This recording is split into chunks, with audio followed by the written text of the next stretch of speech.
Yo, this is dope. Let's go. What up, what up, what up? Welcome back to Rainbows and Unicorns, the show where I talk about life not being all rainbows and unicorns.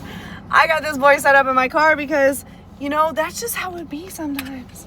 Life's been crazy. I haven't been able to again. What up, what up, what up? Welcome. Okay. Let's try this again. Suck on me. Suck on me. Is this thing gonna work? Air conditioning on. Let's see. All right. What up, what up, what up? Welcome to Rainbows and Unicorns, the show where I talk about life not all being rainbows and unicorns.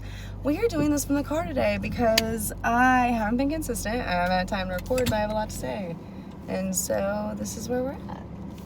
So let's do it. My car's nice. It's rainy. It's dirty. It's great. Gosh, guys, so much has changed since the last time I posted on here or made a video or even updated. So let's get to it. As you can see, my car looks a lot different. What up, what up, what up? My boyfriend gifted me this amazing thing. Oh, that part. I have a boyfriend. I moved out of my parents' house. It's just been a crazy almost a year. It's been 9 months of all these life changes. I'm not, which is why I haven't updated you guys. So let's back it up. You guys know last year I bought that business, Freedom LKN. Learned a lot from that, which we're going to do a whole episode on that because it has just been a big learning experience about what I want and what I don't want, especially in business and all the above. So we'll dive into that a different day. But I met one of my business partners. From the moment I met him, I knew I was going to spend my life with him. And now we are together talking about marriage and babies and all the above. And I'm just like, oh my, how life took a quick turn from me thinking I was going to spend the rest of my life alone to me almost being married. Like, what? Never thought about talking about that with somebody. But yeah, he's literally the perfect person for me. And this is the first topic I want to dive into. Maybe in post-production, I'll do a little, right? This is like the topic transition. I think one of the most important things that we have to do as humans is not settle. We settle for so much in life, whether it's friendships, careers, relationships. We settle for way less than we think we deserve because we aren't putting the work into what we want, right? Like, and what do I mean by this? You have to become the quality of person you want to attract in order to attract that. And if you're not willing to put the work and effort in to become the best version of you, like, you can't expect a high caliber person to want to be with you if you aren't that as well. And I think that's where people really make a lot of mistakes, is that we expect or want this specific thing in our life, but we're not willing to become the level of person we need to become to attract that into our life. And so I really spent a year alone focusing on becoming the quality person I needed to become to attract what it was I wanted in a partner. And guess what? I got exactly that, but it didn't come easy. And I think that's the other important thing, is we think that what we desire is going to come easy, but no, there's going to be some patience involved with it, some work involved, some effort, and a lot of growth that's involved with getting what it is you desire. But so often we just want that quick fix, and we don't want to put that effort and work in to get this result. And so in reality, you have to be willing to put the effort and work forward to get what it is you're after. And that also means when it comes to a partner and in a relationship, my boyfriend, like I said, he's everything I ever wanted in a partner and more. Literally, this man is my best friend in the entire world. Like, my BFF. I would not want to spend time with anyone else. He's my favorite person to hang out with, to experience life with, even when we're disagreeing and he's being a pain in the butt. Like, this is my favorite person in the whole world. We grow together. We have these deep, high-level conversations. We read together. We do all of these things to get better, and it's together. And then I get to share these successes of my life with this person, and vice versa. He's just achieving so much in what he's working towards, and it's so freaking cool because I get to share all these big wins on both sides. Like, he gets to share his big wins with me, and I get to share my big wins with him, and it's a partnership. It's a true partnership, and I see why nothing else worked out before, and I learned from all those past relationships, and I think that's one of the most important things we can do. My book, Power in the Role, comes out November 26, 2025, and it's available on Amazon, Barnes & Noble. McFarland Publishing is the publisher. And in my book, I went back and I learned from my past relationships, from my first relationship where I was the poor one in the partner, to my first long-term relationship since becoming a wheelchair user, where I was just with somebody and trying to force it to not be alone, but it was definitely not a good relationship. It was very toxic and not something I needed to be in. To getting with somebody who I thought was it, to being completely bamboozled by him, to being alone, and just learning how to love self, and what it means to understand self and who I am and what I desire and what I truly want out of life. And once I did that, I was able to actually attract what it was I wanted in a partner, but it wasn't until I was willing to spend that time alone and really understand myself. And then the other thing is, like, my man, this is the first relationship I've ever been in where I didn't sleep with the person before dating them. And I think that's really important as well, because there was no lust, there was none of that sexual stuff. It was literally us getting to know each other, becoming really, really good friends, and then having a relationship, and then having that sexual relationship. And he was very adamant, which was amazing too. Like, we didn't even kiss when we were just friends at all. And I love that. I love that there was never anything inappropriate, right? Or anything crossing that friendship boundary while we spent that year kind of growing and working through our own stuff before coming together.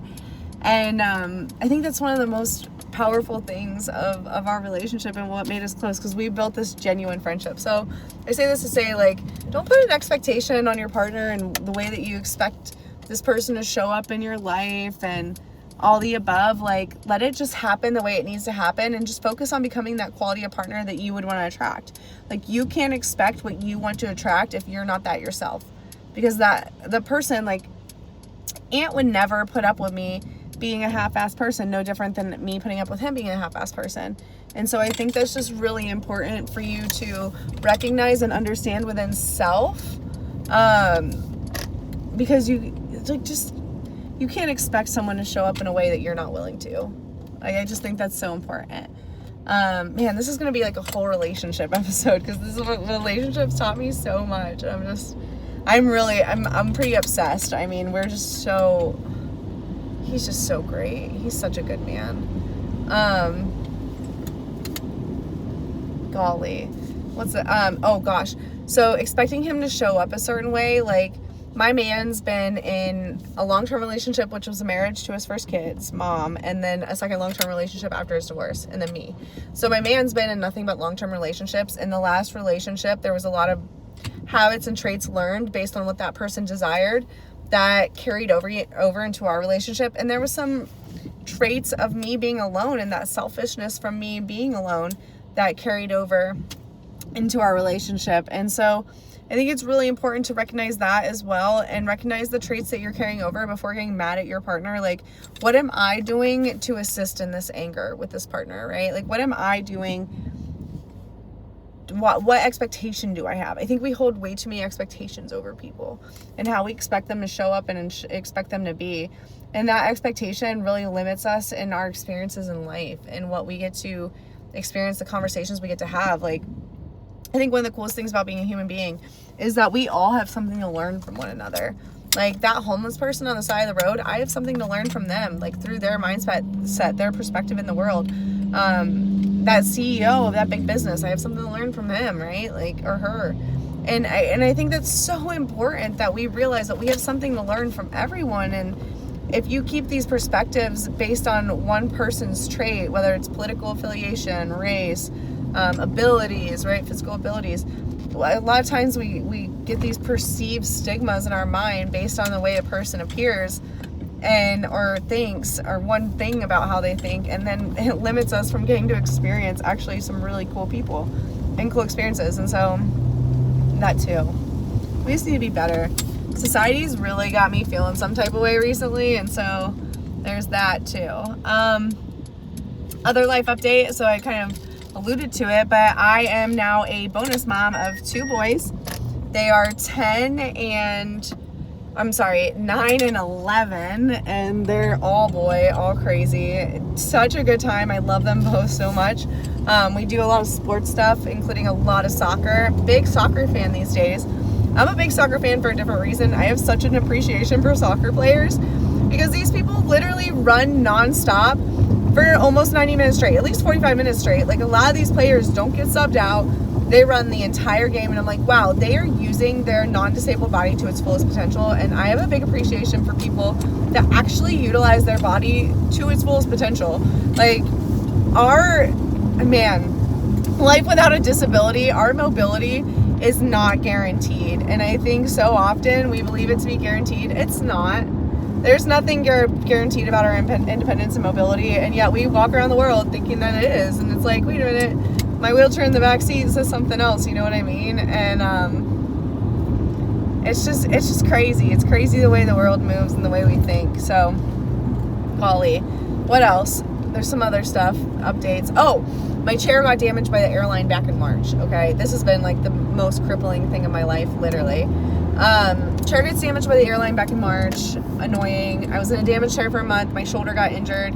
And then I missed a transfer, got an abscess on my butt, back of my leg. And now, since the end of July, I've been dealing with a stage 2 open wound on my bottom that I'm trying to get healed. I'm in wound care. It is healing. It's getting better. It's just really slow, which is annoying, but it is healing, which is a blessing.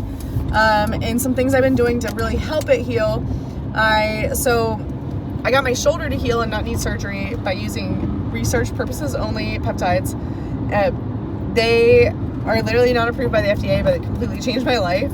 I'm obsessed. It made me take a peptide course and add that coaching to my nutrition coaching. So I don't know if you guys know, I reopened up one-on-one for nutrition coaching, and I also have a community program for wheelchair users specifically, where we meet twice a week on Zoom and talk about everything from nutrition to mindset to really get ourselves going. I also have a live call in the Wheel With Me Fit app weekly where we talk about mindset, and I'm just really trying to provide tools and things. But my favorite is peptides right now. They completely changed my life. And so I did add that to my coaching just because it was so impactful and powerful. 10 out of 10 recommend. If you want to learn more, send me a message. That's like the only thing. But yeah, help me avoid surgery. I'm trying to use them to help heal this wound. Nutrition, I gained almost 20 pounds when my boyfriend and I moved in together, like the first few months. I got a slight Coke Zero addiction for a minute. And then I got rid of that addiction because I gained so much weight so fast. And then from there, I got the shoulder injury, and then the weight wasn't coming off, and I knew I needed to lose some weight to get my shoulder to feel better. And so from there, I started tracking my nutrition again using the peptides. I did use a GLP-2, but I don't recommend that anymore. I actually recommend Retta. It's GLP-3. It has growth hormone in it, so you're don't lose as much muscle as you would. I should have seen that coming. That's annoying. All right, we're back. So the only thing about Ozempic and Trizepatide is a lot of times the thing about them is you lose muscle mass as you're losing weight. Whereas with Retta, it's Retatrutide, I believe is what it's called. But with Retta, you maintain muscle mass because there's growth hormone in there, and so you don't lose as much. So for those of you on Ozempic or on Trizepatide that are wheelchair users and feel like you're losing a lot of muscle mass, I would look into Retta. It is not currently covered by insurance, which is the one downfall. But again, send me a message. I can help you guys out. I have been using this stuff for the past 6 6 months or so. So we're just gonna leave that camera down. So if you can tell, my phone definitely went flying and the podcast ended. So we gotta find a different mount to be able to do this, but there's a little update.